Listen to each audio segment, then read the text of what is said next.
Astrid grew up with the other kids in Berk and learned from a young age to be a tough, strong, and fierce dragon-killing warrior.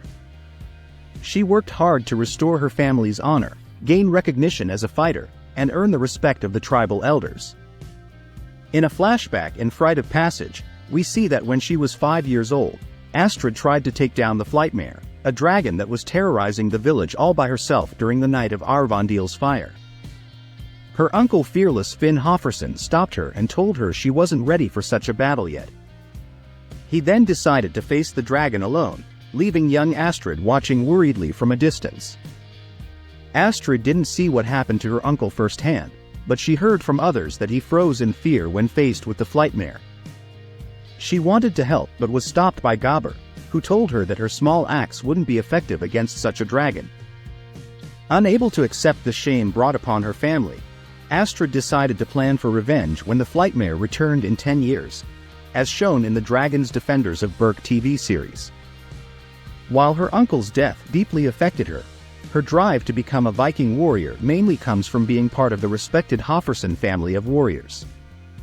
She participated in the annual Snoddeltog pageant with the other kids in Berk. Despite Snotlout throwing a rock at her head one year, she still has fond memories of these pageants from her childhood. Astrid is really smart, responsible, and deeply committed to being a true Viking until dragons became a key part of Berk's life. Naturally competitive and very dedicated, she works hard to reach her goals. In the first film, she pushes herself to become a better fighter and gets really annoyed when other students don't take training seriously. After bonding closely with her dragon Stormfly, Astrid shifts her focus to becoming an expert dragon rider. In the sequel, she's the champion of the dragon races, and her determined and strong personality makes her tough to impress. Though she seems confident and strong, there's a hint in How to Pick Your Dragon that she might have felt inadequate and underestimated because she's a girl, at least when she was younger. While describing Stormfly and the deadly Natter species, she accidentally reveals her own insecurities. Just because she's beautiful, people think she's not tough, but you should never underestimate me. Us. She is very emotional, and as a warrior, feels a strong duty to protect those she loves. In Rite of Passage, her pride and sense of family duty drove her to face the Flightmare alone, without thinking about her own safety. In Team Astrid, she blames herself for her family's near-death experience during Dagur the Deranged's attack on Berk, even though she knows there was nothing she could have done to stop it. Can't stop thinking about what you might have done to prevent the attack.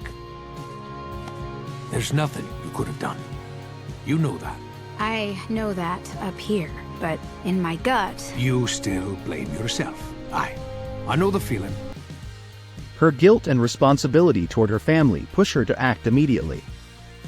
Even as an adult, Astrid is willing to go against orders to keep her loved ones safe. When she was younger, she was short-tempered and a bit of a perfectionist, especially before dragons became part of their lives. Her emotional nature often led her to act impulsively. In the first movie, she was focused solely on training and the war, often isolating herself from the other teens. When Hiccup started doing better than her, she got upset and, fueled by jealousy and suspicion, secretly followed him, eventually confronting him in the cove. As she grew older, she became more even-tempered and level-headed, though she can still be quite fiery in intense situations. She became more talkative and closer to her fellow riders. Sometimes prideful and dismissive of those she thought were beneath her. As Roughnut pointed out, she was also able to admit her mistakes and always strove to improve. In Shock and Awe, Astrid pulled a prank on the twins for Loki Day, showing she had developed a playful side. Loki! Enjoy your new home, guys! I hear the neighbors are really quiet. She is very reliable and becomes Hiccup's most loyal supporter. Her encouragement varies, but she rarely gives him direct answers. Instead, she boosts his confidence and supports him as he works through solutions on his own. She often shows compassion to her peers, especially Heather, who confides in her often. Though loyal, in Snow Way Out, she had to keep a secret from Hiccup at Heather's request, which caused her deep guilt since she had never lied to him before. We should tell Hiccup what we're doing. This doesn't feel right. No, we agreed. I've never lied to him before. In the longest day, Astrid's lack of sleep made her uncontrollably happy and energetic, almost to the point of craziness, which is very unlike her usual self. By the time of How to Train Your Dragon 2, she has become more optimistic and relaxed.